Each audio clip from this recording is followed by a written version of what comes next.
Good evening, everyone, and welcome to this edition of StormCast. I'm your host, Joey Pisani. Great to be back on here with you for this breaking edition here of StormCast. We're just going to be talking about the severe weather potential for tomorrow, as well as later tonight. We'll take a look at some of the radar here. Rob will have that all for us. And then we're just going to discuss kind of what we're expecting for tomorrow, give our personal predictions of what we're expecting. Reports-wise, with us tonight is Cindy out in Tulsa, Oklahoma. So not expecting any severe weather there in Tulsa tomorrow. And then also with us is Rob down in Tampa, Florida. How you doing, Rob? I'm doing good. Good. And I'm here in Atlanta. So let's kind of jump right into it, guys. I mean, Cindy, Rob, we've been talking about this here on EWV now for the past couple of days. We've been tracking the storm system. Could be the first decent severe weather setup of 2019. We do have an enhanced risk out for tomorrow. We also have a slight risk that we have for today. So let's share this here real quick. So this is kind of what we're looking at right now there. We do have some storms starting to fire up across portions of Louisiana and getting close to southeast Arkansas, where we do have that slight risk for tonight. And then tomorrow is the big day. Tomorrow we have this enhanced risk for portions of Arkansas, Mississippi, far northwestern Alabama, western Tennessee, and the boot heel of Missouri there. So, Rob, so you got your radar pulled up there. Let's take a look at some of these storms here that we got going on right now in portions of northeast Louisiana. So we do have one storm that we've been keeping a close eye on here for about the past hour. That is there near Bastrop. Bastrop, Louisiana. How big is that hail core on there, Rob? The hail core is 3/4 of an inch, 90% possible and 40% severe. Got it. Looks like we got a meso marker there as well. So we're going to have to see what happens as that kind of crosses into from Louisiana into Arkansas, because some of the high resolution models that we were looking at have been showing that particular area tonight to be developing here. So let's take a look here. So again, this is the latest. Let's go to the latest one here. So you can see here, this is that cluster that I'm talking about here that's being picked up on the model that we're kind of seeing. And it kind of develops a little bit, moves up into southeast Arkansas. Wouldn't be surprised if we do get maybe a severe thunderstorm. A couple more cells possibly developing south as well as we get a little bit closer to midnight there as well. And then storms kind of continuing across portions of northern Mississippi through the overnight hours. And then it's really by tomorrow, we're still getting some of this new model, but starting as early potentially as tomorrow morning, we could start seeing some of these storms firing up across portions of East Texas, northwest Louisiana, into central and southern Arkansas, and even into parts of northern Mississippi. So we're definitely going to have to keep a close eye on tomorrow. Rob, tell us, or Cindy here, what are we looking at here with the SPC here? What are we seeing here on the map? Well, as far as I can see, that's pretty strong risk in the red area there, and for tornadoes. So, yeah, so it's really hard to see, but it looks like it's around that same area that's going on right now, that has been going on for days with flooding. So it's pretty unstable. Yes. Yeah. Lots of flooding. That's been another big story here across the South. I mean, some places have received, 6 to 8 inches of rain, and now we've got this severe weather moving in. So we got a 30% risk area, 10% hatched area where you see the black. That means that there is a significant chance of severe weather within 25 miles of any point there in that hatched area. So much of eastern Arkansas, far northeast Louisiana, parts of central and northern Mississippi, northwest Alabama, getting into west central and western Tennessee, there, Boot Heel in Missouri, and far southwestern Kentucky, and then that slight risk area kind of surrounding that. So, I mean, this is going to be including some pretty big cities. Memphis kind of right in the bullseye, Jackson, Tennessee, even getting up pretty close to Nashville, Tennessee, Tupelo, Mississippi, Greenville, Mississippi, east of Little Rock. So that's good. But again, all of these areas here going to be likely seeing some form of severe weather as we get through the day tomorrow. And really, this is going to be a pretty big wind threat. We're definitely going to see a pretty big wind threat here with this, but can't rule out some tornadoes. Also, a little bit of hail, definitely possible. Rob, let's take a look at that storm there. You're just giving us an update. Now, that storm there is developing. We are up to what? How big is the hail on that now? It's now an inch, which is severe limits. Yeah, so that could be getting a severe thunderstorm warning here rather soon there. So we'll definitely be keeping a very close eye on that storm there. That is, again, northwest of Bastrop, Louisiana. That's going to be moving up there toward west of Bonita, eventually up there toward maybe west of Wilmot and Parkdale, Arkansas, as we get through the next 20, 30 minutes there. So thank you there for that, Rob. We're definitely going to keep an eye on that cell. If it does go severe warned, we will definitely let you guys know on that. But so Cindy, you're out there in northeast Oklahoma. Yes. What's the chatter like out there in chaser country? I mean, are a lot of chasers looking like they're going to be kind of making the trip east over into Arkansas tomorrow? Maybe. I know I'm not, but I'm sure that Greg McLaughlin might do it. Maybe Jesse Post. I'm sure Charles Peak, who is in Arkansas, will be doing something. But right now, they're saying it's going to be a wind event here in Oklahoma. 100% chance of rain tomorrow, and then in the afternoon, the winds are going to switch and go west, and they're going to be probably 25 mile an hour sustained wind and 40 gust until 9 o'clock tomorrow night. Yeah, I mean, you guys have been getting a lot more snow up there than severe weather, so I'm sure you're ready for that to kind of change. Yes, exactly. No more ice. I want the tornadoes and the thunderstorms. No more ice. And Nick, welcome to the broadcast. What's going on, guys? So, Nick, we're just talking about tomorrow's setup across portions of Arkansas into western Tennessee, northern Mississippi, and we're talking about, kind of what the chatter's been like out there in Oklahoma with some of the chasers, that are going to be out. We're also keeping a close eye on this cell here that's in northern Louisiana, actually, that Rob's got pulled up on the radar. Wouldn't be surprised to see if that goes SVR here in the next 30 minutes or so. But what are your thoughts on tomorrow's severe weather potential? It's definitely gonna be a nasty one.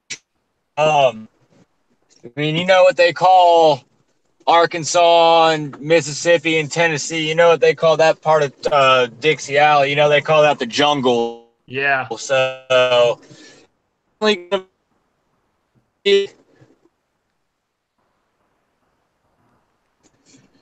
you've only got a select few routes to get you back across the Mississippi. So anybody who's going out there and they're chasing, they need to be careful and completely watch their backs. Make sure that they have all of their escape routes planned. Make sure they have all their ducks in a row, because, I mean, it can get nasty. You know how these storms move. If I remember correctly, unless the data's changed from the last time I looked, these storms are potentially going to be moving, 50, 60 miles per hour. 60 miles an hour? Yeah. Yeah, they're going to be moving fast. Sorry, go ahead, Joey. I was saying, yeah, they're definitely going to be fast movers there. Yeah.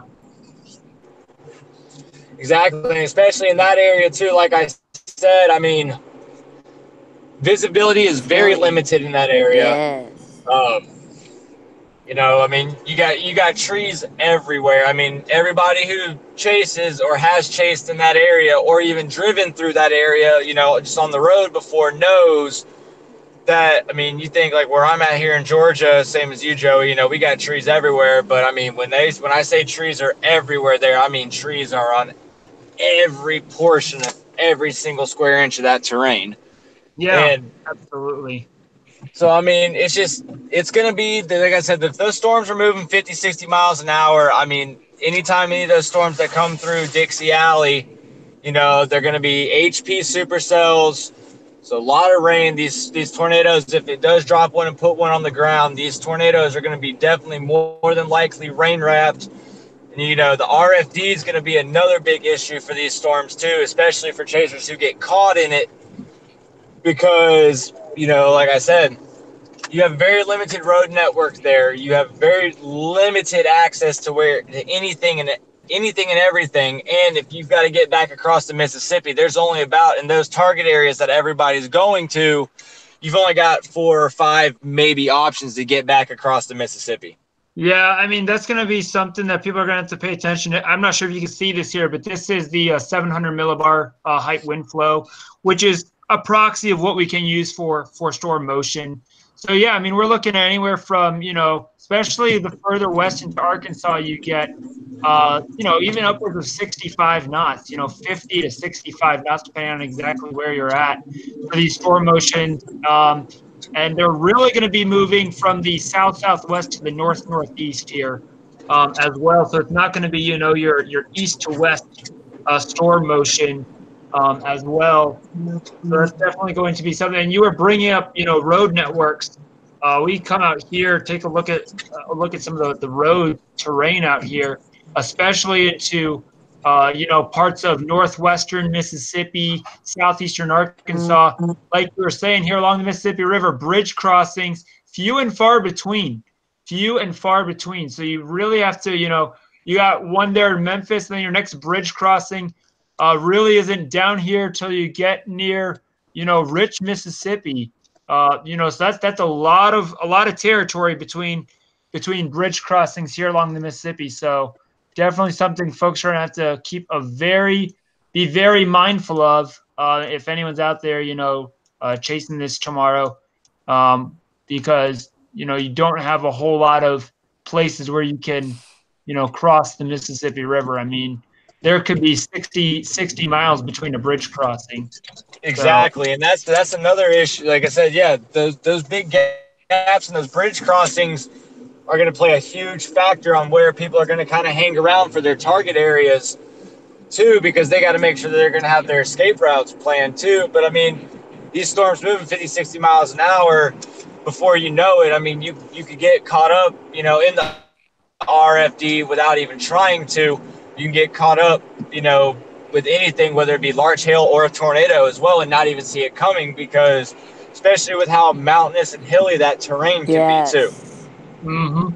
Yep, absolutely. I mean, literally, Nick, Cindy, Rob, between Greenville, Mississippi, and Memphis, Mississippi, there's only 3 bridge crossings. One in Greenville, and then the next bridge crossing isn't until you get up here to this Lula Rich area. There's a bridge crossing there, Highway 49. And then your next bridge crossing across the Mississippi isn't until you get to downtown Memphis. So, I mean, really, everyone's got to be very mindful of that there's literally only 2 bridge crossings. So that's going to be a huge limiting factor, whether they're going to be wanting to stay in Mississippi or limit themselves to just Arkansas. But definitely going to be a dangerous day tomorrow. What are you guys thinking for report numbers? I know we posted on our team page what your predictions are. How many wind reports? How many hail reports? How many tornado reports are you thinking? I'll start. I'm saying that for tomorrow, by the end of the day, we have 160 wind reports, 40 hail reports, and maybe up to 25 tornado reports. Now, some of those tornado reports could be the same tornado, but I'm saying 25 for the tornado reports. I'm gonna, like I said earlier when we were just kind of chatting back and forth on Zello, I'm gonna go, if I remember correctly, if I remember my numbers correctly, I said about 120 wind reports. I want to say maybe 40 to 50 hail reports, and I'm gonna say at least a solid 15 on tornado reports. Nice, nice. What about you, Cindy? What are you thinking? I think I said 19 tornadoes reports. I think I did 119 wind reports, and for hail, it was 49, 69 around there. Nice. I'm not really sure. Awesome. Close. All right. And what about you, Rob? I said 25 tornado reports, 42 to 45 hail, and about 90 to 100 wind. Nice. Okay. Well, we'll definitely have to see what we get tomorrow. Could be rather interesting. Also, if you're watching this, we want to see your guys' pictures. Take them safely, please. But if you get pictures or videos and you want to send them to us here at Extreme Weather Videos, just post them up either on Twitter and tag them in us. Use the hashtag EWVLive. We want to see your guys' pictures and videos, things like that throughout the day tomorrow. So if you're out there in any of these areas, stay safe. Make sure you have your NOAA weather radio. Make sure you have this available and you have batteries for it or have it plugged in and things like that so you can have a way to receive weather warnings. This is another thing that kind of concerns me, guys, is tomorrow's a Saturday. So it's the weekend. So hopefully, that's one reason why we're doing the StormCast tonight, to kind of give people a heads up, and things that we've been pushing a lot on social media as well, because we want to make sure people are aware, hey, there's potential for, pretty significant severe weather tomorrow. And it's only February, so maybe this will be a sign of what type of year we're going to have and type of spring. So awesome. Hey, real quick, Rob, can you on that radar image, can you pull up the velocities on it for me? Yeah. I just want to see what it's kind of doing.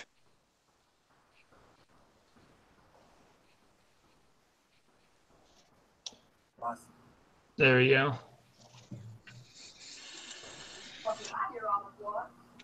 Not a whole lot. Only about 30 knots, so nothing too big there. Yeah. So, but nonetheless, definitely going to be quite the day tomorrow, I think. I definitely think we're going to be getting that thing looks like it's weakening out. Yeah, it is. It is.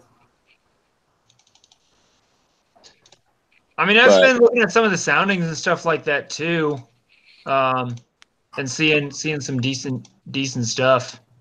It's just crossing Arkansas right now. Yeah, it's just crossing the border there. Yeah, because you got to think right there on that border line right there, there's a lot of hills and mountains and that smaller mountains in that area right there. So it's probably getting ready to cross over those mountains and those hills, and it's just tearing itself apart. Yep. Exactly. But yeah, definitely. I'm going to say another thing to worry about tomorrow, too, is going to be flash flooding, too, because these storms are going to be moving fast, and they're going to be dumping a lot of rain with them, too. That's an excellent point you bring up, Nick. Is the flash flooding there? Obviously, as you can see, there are currently flash flood warnings there over in Mississippi there near Silver City and those areas already under flash flood warnings. And a lot of this area where we're seeing these storms for tomorrow, you can see, look at those rainfall totals. I mean, we're talking over 6 inches of rain, 7 inches of rain there in those areas for storm total rainfall. And that's just radar estimated. Some of these areas probably even gotten maybe a little bit more than that. So that's going to be another huge concern, especially. I mean, thankfully, in one sense, it's good that the storms are moving fast because it will They're going to be in and out really quick. Yeah, but at the same time, it's also bad if there's any tornadoes. It's going to kind of come without warning. really, really quick into those areas. So hoping for the best. We'll definitely keep you guys posted. Stay with Extreme Weather Videos for all the latest updates. Be sure to follow us on Twitter. We'll be posting, breaking news video and things like that. And then we'll probably do a recap of the event maybe tomorrow night or sometime in the next couple days. We'll take a look back and see exactly what transpired. We'll see who was the closest in our reports forecasting. We'll have to see who ends up with the closest number there. So that should be good. Yeah, I'm thinking at least tomorrow. I think probably a lot of it, as far as those tornado reports go, it's going to be probably a lot of funnel cloud reports and nothing. I don't think anything too major touching down, but I wouldn't be surprised. We'll know more tomorrow when the different models update and everything and what the tracks are looking like and everything. But I'm thinking there might be, I'm going to say at least one significant tornado tomorrow. Hopefully none, especially, with how, like we were saying earlier, how fast these storms are going to be moving. They're going to be moving in and out without warning, and especially if it drops one down, people aren't going to have a lot of time to be able to take action because of how fast they're going to be moving. But at least, hopefully there's not going to be any, but I wouldn't be surprised if there's going to be at least one significant tornado. But I think a lot of it's probably just going to be funnel cloud reports and everything, only because depending on how much rain these storms are dropping, we all know how storms are in the south. A lot of rain and everything. So usually when it starts pouring down like that, when that HP, that high precipitation comes in, it usually shreds those storms apart anyway. So. Yeah, exactly. Well, I'm glad we were able to kind of catch up here tonight, get to talk about this. Again, thank you guys so much for coming in and talking about it. We'll definitely have to see, what happens. I think there's, like you said, Nick, I think there's going to be potential. There's going to be that low-level jet that's going to be developing overnight tonight into the lower Mississippi Valley. We're going to see those 60, maybe near 70 dew points residing south of that warm front. And how far north does that warm front get? How quickly does the Lee cyclogenesis take place? How much rain and cloud cover is there going to be tomorrow morning associated with that warm front? Because that could be another limiting factor as well. How much surface-based destabilization we get before, that cold front comes sweeping through. We get some more destabilization. I think we could get some more robust storms, that develop out ahead of it, discrete type of storms, things like that. So, but thanks for watching. Real quick before we go, as long as everything pans out tomorrow, especially with the destabilization and everything at surface level, you can track it back to April of 2017 when we had that one, what was it, EF3, I believe, that hit Americus before we went out for that chase that morning. It was 7 o'clock in the morning. I was standing on my porch before we headed out, and it was like 75 degrees that morning. It was muggy and overcast, but it was humid and it was 75 degrees. And then we saw the storms that we got that day. Exactly.